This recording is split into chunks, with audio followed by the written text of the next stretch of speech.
एक थे। बाबा साहब के उठने के बाद रत्तू ने दफ्तर जाने की इजाज़त मांगी। घर में बाबा साहब, उनकी दूसरी पत्नी सविता अम्बेडकर और डॉक्टर मालवंकर थे। डॉक्टर मालवंकर मुंबई से उनके स्वास्थ्य की जांच के लिए आए हुए थे।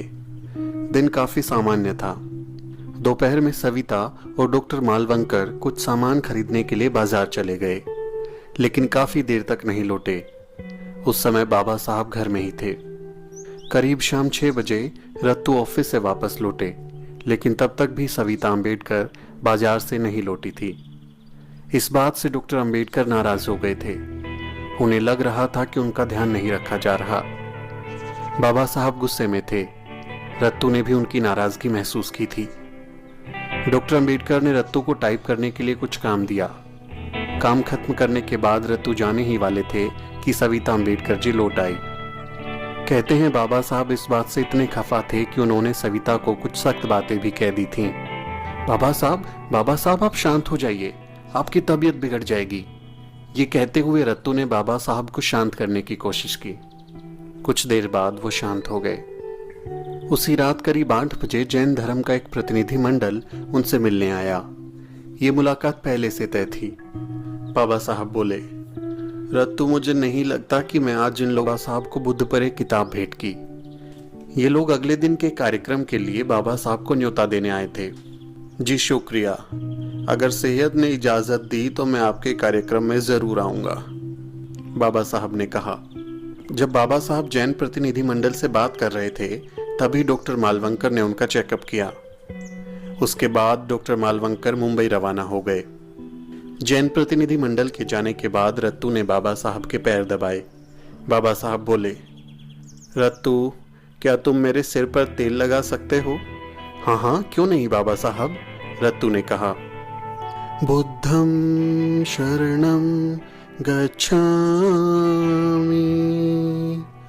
बुद्धं शरणं गच्छामि। बाबा साहब आंखें बंद करके गा रहे थे। उनके दाएं हाथ की उंगलियां सोफे पर थिरक रही थी।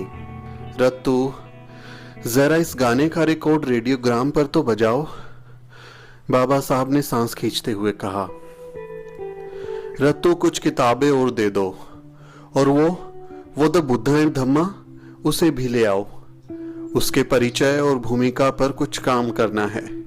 तो मैंने मेरे बिस्तर की बगल में टेबल पर रख दो, मैं रात में इन पर कुछ काम करूंगा। थोड़ी देर बाद उनका रसोइया सुदामा आया और पूछने लगा कि बाबा साहब आप क्या खाएंगे, मैं क्या बनाऊं? बाबा साहब ने कहा कि वो केवल थोड़ा चावल खाएंगे और कुछ नहीं। बाबा साहब अब भी गाना बुदबुदा रहे थे। थोड़ी देर बाद रसोइया दूसरी बार उन्हें बुलाने आया था।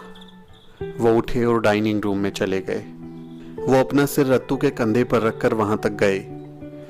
जाते हुए अलमारियों से कुछ किताबें भी निकाली और उन्हें किताबें टेबल पर रखने को कहा। रात के खाने के बाद वो फिर अपने कमरे में आ गए।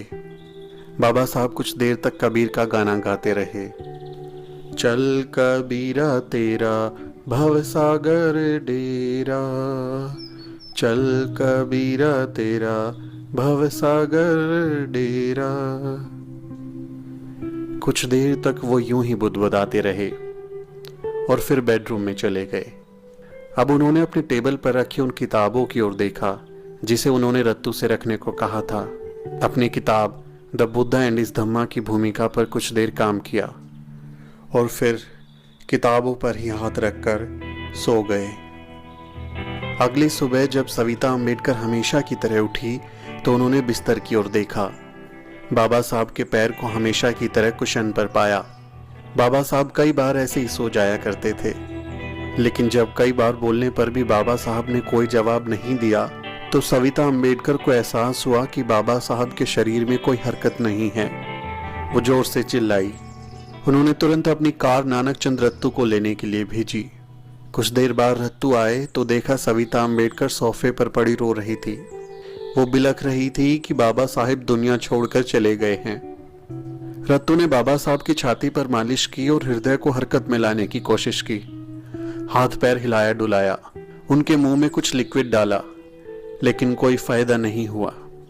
बाबा साहब शायद रात में सोते समय ही गुजर चुके थे। बाबा साहब उठिए ना, आप कुछ बोलते क्यों नहीं? देखो मैं आ गया, मुझे कुछ काम बताइए। बाबा साहब मुझे कुछ काम बताइए। रत्तू जोर जोर से रोने लगे। सविता अम्बेडकर के रोने की आवाज भी तेज हो चुकी थी।